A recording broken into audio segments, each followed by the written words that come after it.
Friend, this is the person you trust completely. You go through good and bad stages in life with them, and you know that they will never let you down.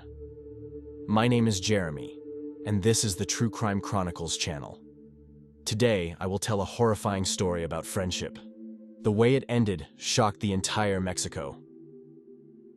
On March 19, 2014, an emergency call was made to the police of the city of Guamuchil, located in the state of Sinaloa in Mexico.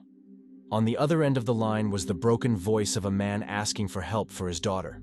Officers rushed to the house located in the Las Fuentes area.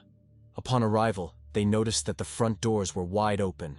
The police went upstairs where they found the man. His younger daughter, who was no more than 10 years old, sat beside him, both inconsolably crying. The man led the police to a room where the lifeless body of a 16-year-old girl lay. She had suffered over 60 wounds. This news quickly spread, and all the residents of the city learned about what had happened. No one could understand who could have taken the life of such a young girl. Anel Baez Alvarez was born on March 17, 1998, in the city of Guamuchil, state of Sinaloa, Mexico. She was the second daughter of Aide Alvarez and Hugo Baeza. Her older brother was Omar. Later, the family was joined by little Aide. In her childhood, Anel didn't face any particular problems. Although she was initially a reserved child, over time she became self-assured, displaying all the grace and charm. She was very lively and always tried to entertain those around her. Anel's father worked as a tailor, and the family was prosperous, close-knit, and happy. However, all this happiness came to an end when Anel's mother was diagnosed with cancer in the early 2010s. The children had to mature quickly to take care of her. After a tough battle with the illness, Aide passed away in 2012. The family was devastated but did not give up, supporting each other in grief and trying to make life as comfortable as possible. The tragedy brought the sisters so close that they shared everything, experienced sadness and problems together. In turn, Anel continued to be a cheerful and friendly girl, passionate about dancing and music. Transitioning to high school, she became an ideal daughter, taking care of household chores, looking after her younger sister, and maintaining good grades. One of her favorite activities became cooking for the family, with desserts becoming her signature dishes. Anel also overcame her shyness and became one of the most popular girls in school. She even formed a musical group, where she took on the role of a singer, developing a fondness for the ballad Amor Eterno. Around the same time, Anel met someone who would become her best friend, at least for a while. Her name was Arandi Elizabeth Gutierrez. They became an inseparable duo, drawing admiration from everyone around and being considered the most popular girls in school. They demonstrated their bond through social media posts. On October 14, 2012, Anel uploaded a photo with Arandi, expressing her joy about their friendship. She expressed gratitude to God for the opportunity to be close to her, and even wrote that Arandi had become not just a friend, but a sister to her. For a while, everything was wonderful, but over time, the situation changed. Despite being the same age, their personalities turned out to be completely different. Anel was a sweet girl who loved love songs and spending time with her family. Meanwhile, Arandi lived in an unstable environment and became increasingly involved in what was known as the narco culture. This urban community was also known in Mexico as buchonado. Arandi was consistently present at events featuring musicians of this kind, such as the concert of the band Calibre 50 during the closing of the carnival celebrations in Guamuchil in 2014. The girl also held a very clear political stance. On one occasion, she shared on her social media that she participated in a march in support of Joaquin Guzman Loera. On her social media page, she wrote, "March for the liberation of El Chapo. We must join this great cause." This statement was accompanied by a photo. Unlike her friend, Anel typically didn't express her ideology on social media and didn't share the views of those supported by her friend. As a result, the distance between them grew larger. In 2014, both of them entered Guamuchil High School at the Autonomous University of Sinaloa, but they hardly communicated with each other. Each created her own group of friends. Anel started hanging out with Melissa Karime Manuel and Maria Jose. All these friends led a similar lifestyle to hers, followed her everywhere, and admired her. Maria Jose, who had known her since elementary school, considered her the mother of the entire group. Anel assumed this role, always taking care of everyone. She was very polite and orderly. Despite distancing herself from Arandi, Anel never told her father or her siblings about their falling out. Around the same time, Arandi started behaving strangely on social media. On her page, she posted negative and concerning messages. For example, some posts were quite alarming, such as pregnant 13-year-old girls taking psychoactive substances, and my mom is upset that I killed my ex and buried him in my garden. Or lucky the living, dead she is envied. The initial posts didn't make much sense. She drew them from forums or songs. However, over time, some messages started to look like threats. On February 5, 2014, she wrote, "I'm going to bury you by the end of this year." The next post was on February 23 of the same month, where she wrote, "I may seem very calm, but in my head, I've killed you at least 3 times, and in the end, my mind is filled with new ideas every day." A few days later, Arandi wrote, "Thank God, no one hears my thoughts, and everything will definitely happen tomorrow." The messages didn't stop and became increasingly suspicious. On March 3rd, the girl posted, "Maybe not now and not tomorrow, but soon. I assure you, I won't tell her anything then, but know that I have already mentally destroyed you cruelly." The last post was dated March 16th, where she wrote, "This seriously drives me to despair." No one in her circle knew to whom these threats were directed. However, rumors started circulating in the school. Many said that Arandi was upset with Anel because they were no longer friends. Some even accused the girl of being jealous of her former friend because everyone loved her. However, Anel was unconcerned about what Arandi was posting on social media. She celebrated her birthday with a big party, wearing a beautiful pink dress, and she was the star of the evening. Everything in her life seemed perfect until her absence on March 19th raised concerns among her family. Hugo received a call from the school where his younger daughter attended, informing him that Anel hadn't come to pick her up as usual. At first, he wasn't too worried and thought that she might have overslept or was with friends after school. He immediately went to pick up his daughter. While on the way, Hugo decided to call Anel to check if everything was okay, but he didn't get an answer. However, he assumed that she was probably still sleeping. After picking up his daughter, Hugo tried to contact Anel again, but she still didn't answer. He repeatedly called her number but to no avail, and his worry deepened. Hugo headed to their home in the Las Fuentes area. Upon arriving, he noticed that the front door was wide open. Entering the main living room, father and daughter saw that some items had been moved. They thought it might have been a robbery. Following this, they shouted Anel's name and desperately searched for her throughout the house.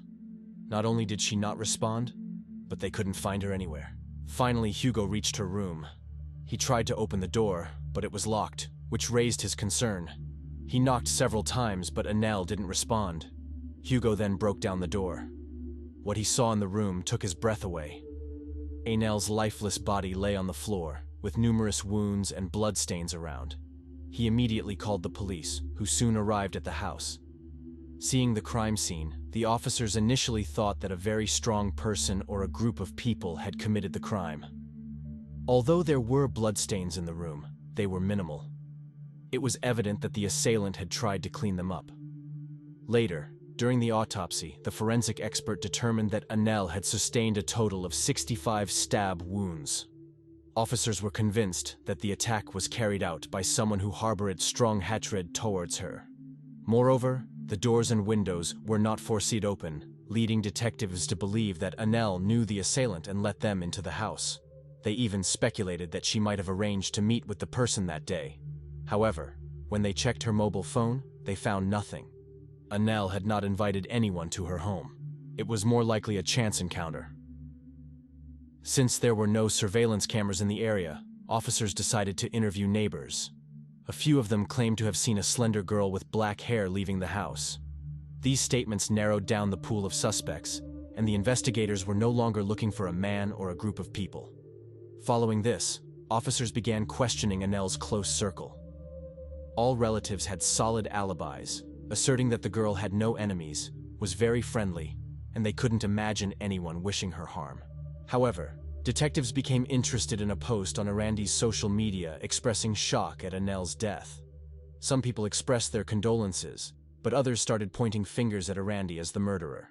They filled the post with comments, accusing her and claiming she was guilty of the crime. Erandi deleted her account, but it was already too late. Police summoned several of Anel's friends to inquire about the connection between the two girls. All of them stated that they had distanced themselves from each other, and it was evident that Erandi envied Anel because she was more popular. After the interviews, detectives visited Erandi's social media profiles and found all the threatening posts she had written a few months earlier. But that wasn't the only discovery. The day before, just a few hours after Anel's death, Erandi wrote, "I'm a fool. Oh my God, what have I done?" All through the post's lacked context, everything seemed to align. Erandi was declared the sole suspect in the crime. This information was kept confidential because officers feared she might flee before they could apprehend her. The agents patiently waited for the opportune moment. The case became so prominent that hundreds of people gathered at a well-known funeral home in Guamuchil to bid farewell to Anel. Friends, relatives, teachers, and classmates cried and embraced each other, unable to believe that such a young girl had left life. Despite the large crowd, two people stood out with their presence: Erandi and her mother. The young girl entered the venue with her head down, long black hair covering most of her face. Her attire was striking. In the hot weather, she was dressed in a hoodie with a hood and long sleeves, as if trying to conceal something. Both she and her mother approached to express condolences to Anel's family. Then they sat near the casket, where Anel's body rested. All present whispered and looked at Erandi with tense expressions, noting that she seemed very troubled.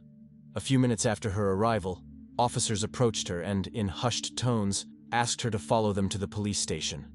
The girl did not resist and went along with the authorities. Interrogation began at the police station. Initially, Erandi claimed she was innocent, but after a few questions, she broke down.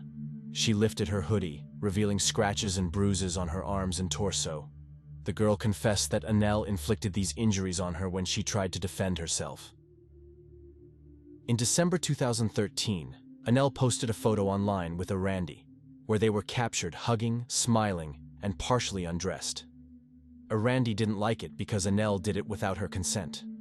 She asked her to remove the photo, but Anel ignored her. After some time, Anel finally agreed, but it was already too late. Their friendship was irreparably damaged. The situation worsened when one of Erandi's classmates informed her that he had a very compromising photo of her, and she suspected it was the same photo Anel had posted months ago. Since then, she began to contemplate how to seek revenge. Meanwhile, Erandi vented her anger on social media until she finally couldn't take it anymore on March 19, 2014. She wrote on her page, "In a world of 7 billion people, I only like 3 of them." After that, she went to Anel's house in the Las Fuentes neighborhood. Erandi showed up at the doorstep with 2 servings of ice cream and a wide smile. She said she wanted to make amends and be friends again. Anel happily agreed and let her into the house. She even suggested they go upstairs and chat in her room on the 2nd floor, just like in the old times. As soon as the girls entered the room, they started talking and eating ice cream. After a few minutes, Erandi suggested watching a movie. Then she said she was going to the bathroom and asked not to pause the movie. Instead of going to the bathroom, Erandi went downstairs to the kitchen. She grabbed a sharp knife. Erandi returned to the room, hiding the knife under her clothes. She saw that Anel was lying on the bed with her back to the door. Taking advantage of the situation, Erandi took out the knife and started attacking her. Anel tried to defend herself, scratching, pushing, and punching, but she couldn't overcome her. She lost too much blood and fell lifeless to the floor, becoming a victim of a heinous crime. Erandi began to show impatience, knowing that she needed to act quickly, as Anel's family would return home soon. Erandi used all the rags in the house, attempting to clean the blood, but there was so much that she could only wipe away a part of it. Eventually, she went to the bathroom, washed her hands, put on clothes taken from Anel's wardrobe. After that, Erandi closed the door to the room, leaving her best friend's body inside. Then she ran out of the house, leaving the front door ajar. Hearing such an account, Anel's relatives became furious. They knew that the story about the photograph was a lie. Anel was not capable of such an act. It didn't align with her character. Moreover, Anel's friends claimed they had never seen that photograph. They pointed out that since both girls were so popular, it was impossible for the photo not to have spread, and someone would have surely downloaded it. All signs pointed to envy as the true motive for the crime. However, the motive no longer mattered. Irandi was the sole suspect in the crime. She was officially charged with involuntary manslaughter. The legal proceedings were swift. 4 officers escorted Irandi to the juvenile court proceedings in the prosecutor's office specializing in cases involving minors. After a 1.5-hour hearing, Irandi was found guilty. Although it was evident that she had executed a premeditated plan, and the murder was intentional, given that she was 16 years old, she was sentenced to 7 years of imprisonment. She was transferred to the Juvenile Detention Center in Culiacan, Sinaloa. Anel's family thought that justice had been served and it was all over, but they were gravely mistaken. The defense filed an appeal, arguing that the trial took place in Culiacan, which was incorrect, as the crime occurred within the jurisdiction of Los Mochis. The higher court decided to reopen the trial, this time within the appropriate jurisdiction. Despite the expedited process, the verdict was not overturned. This decision sparked widespread outrage among the public. Hundreds of Mexicans and foreigners shared images on social media, with posters calling for justice for Anel. Several polls were conducted, with over 5 million users voting that Irandi's sentence was unjust. Many wanted her to receive a much longer prison term. The trial was conducted again, and the girl was once again sentenced to 7 years of imprisonment. Hugo went out to the journalists and expressed his dissatisfaction. He was glad that the sentence wasn't softened, but believed that Irandi's age shouldn't have spared her from a longer imprisonment. He hoped that she would at least serve the prescribed number of years, but that didn't happen either.